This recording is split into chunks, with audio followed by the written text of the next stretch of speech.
তারেক রহমানের আয়ের উৎস কি? তারেক রহমান কিভাবে চলেন? তারেক রহমানের পুরো পরিবার নিয়ে এই যে লম্বা সময় ধরে লন্ডনের মতো শহরে বসবাস করতেছেন, এইটার আসলে আয়ের উৎসটা কি?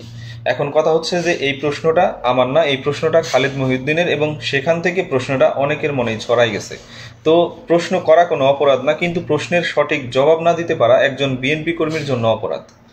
তারা যেভাবে উত্তর দিচ্ছে সেইটা খুব একটা স্যাটিসফাইড করতেছে না মানুষকে, এইটা বোঝা যায়। তো আমি ব্যক্তিগতভাবে একটু ঘাটাঘাটি করলাম এবং যেইটা পেলাম সেটা অনেকটা স্যাটিসফাইডের মতো।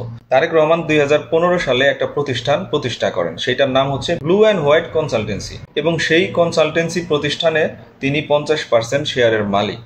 যদিও সেই প্রতিষ্ঠানটা অনেক বড় না, যদিও সেই প্রতিষ্ঠানের সাথে অনেক বেশি কাজ কাম করা হয় নাই, যদিও সেই প্রতিষ্ঠানের আর্থিক ইনকাম বা লেনদেনের হিসাব অনেক বড় না, তবে প্রতিষ্ঠানটার স্ট্যাটাস এখন পর্যন্ত অ্যাক্টিভ। অতএব ধরে নেওয়া যায় তারেক রহমান এই প্রতিষ্ঠানটার ব্যাপারে স্বচ্ছতা রেখেছেন, এবং এই প্রতিষ্ঠানটা চালাইতে যে ধরনের প্রয়োজনীয় কাগজপত্র সরবরাহ করা দরকার তিনি সেটা করেছেন। কথা হচ্ছে যে তাহলে তিনি ওইখান থেকে যদি সেই রকম মোটা অঙ্কের ইনকাম না করে থাকেন, তাহলে তিনি আসলে চলতেছেন কিভাবে? দেখেন, তারেক রহমান 2008 সাল থেকে এই পর্যন্ত মোটামুটি লম্বা সময় লন্ডনে বসবাস করতেছেন, এবং এই দীর্ঘ সময়টাই তিনি শেখ হাসিনার রোষানলে ছিলেন, এবং শেখ হাসিনার প্রধান টার্গেট এবং প্রধান শত্রু কিন্তু তারেক রহমানই ছিলেন। তো কথা হচ্ছে শেখ হাসিনার চোখের সামনে বা ইনফরমেশন পাবলিক করে কোনো প্রতিষ্ঠান চালানো তারেক রহমানের জন্য খুব একটা নিরাপদ ছিল না। সম্ভবত ব্লু অ্যান্ড হোয়াইটের মতো আরও কোনো প্রতিষ্ঠানের সাথে তারেক রহমান যুক্ত থাকতে পারেন, যেইটা তাকে আর্থিকভাবে সচ্ছলতা দান করতেছে। এর বাইরে তারেক রহমানের স্ত্রী ডক্টর জুবাইদা রহমান একজন প্রতিষ্ঠিত ডাক্তার ছিলেন, এবং তিনি যে কোথাও প্র্যাকটিস করতেছে না এমন কিন্তু কোনো নির্দেশনা নাই। যেহেতু তারেক রহমানের স্ত্রী জুবাইদা রহমান তার শাশুড়ি খালেদা জিয়ার সাথে কিন্তু বাংলাদেশে এসেছিলেন, এবং একটা নির্দিষ্ট সময় পরে তিনি কিন্তু ফিরেও গেছেন। সম্ভবত আমার কাছে মনে হয় যে তিনি কোথাও প্র্যাকটিস করেন এবং তার ছুটি শেষে তিনি যথাসময়ে তার কর্মস্থলে ফিরে গেছেন। এর বাইরে তারেক রহমানের যেই মেয়ে জাইমা রহমান, তিনি কিন্তু প্রতিষ্ঠিত একজন লয়ার, এবং এমন হইতে পারে যে তিনিও কোথাও প্র্যাকটিস করতেছেন। তো সব কিছু মিলিয়ে তার কিন্তু ইনকামের অনেক সোর্স আছে। এর বাইরে তিনি বিএনপির শীর্ষ নেতা, সম্ভবত বিএনপি থেকেও তিনি কোনো ভাতা বা কোনো সম্মানী পেতে পারেন। এছাড়াও তার বিভিন্ন শুভাকাঙ্ক্ষী আছে, অনেক নেতাকর্মী আছে যারা তাকে বিভিন্ন সময় বিভিন্নভাবে সহায়তা করে থাকতে পারেন।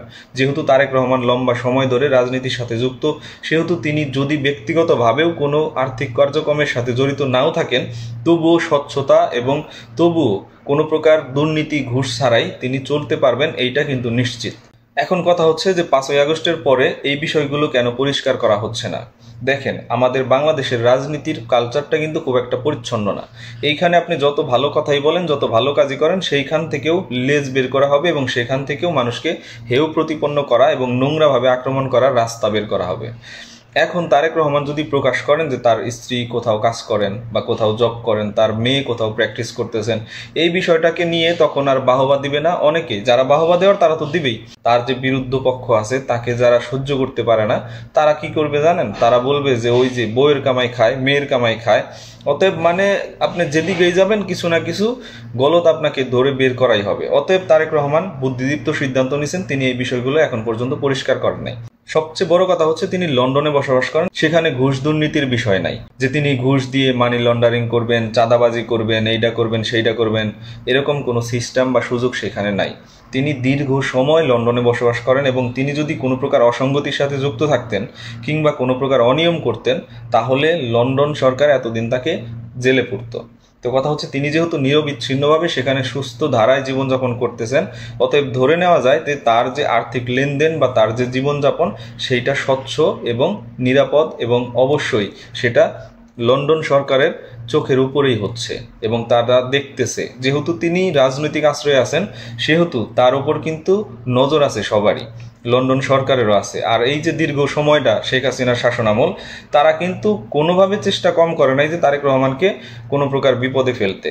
কোনো প্রকার ফাঁক ফোকর যদি তারা সত্যি পাইতো, কোনো প্রকার সন্দেহও যদি তারা করতে পারতো, তবে তারা কিন্তু তারেক রহমানকে কমে ছাড়তো না। তো সব কিছু মিলিয়ে আমরা এই সিদ্ধান্তে এখন পর্যন্ত আসতে পারি, সেটা হচ্ছে যে তারেক রহমানের লন্ডন জীবন স্বচ্ছ এবং অবশ্যই সঠিকভাবেই পরিচালিত হচ্ছে, এবং সেখানে কোনো অনিয়ম হওয়ার সুযোগ আপাতত নাই। তো যাই হোক, ভালো থাকেন সবাই, এবং আমার এই অ্যান্সার বা উত্তর তারেক রহমানকে ঘিরে আপনাদের মনোপুত হলো কিনা সেটা অবশ্যই কমেন্ট সেকশনে জানাবেন। আল্লাহ হাফেজ।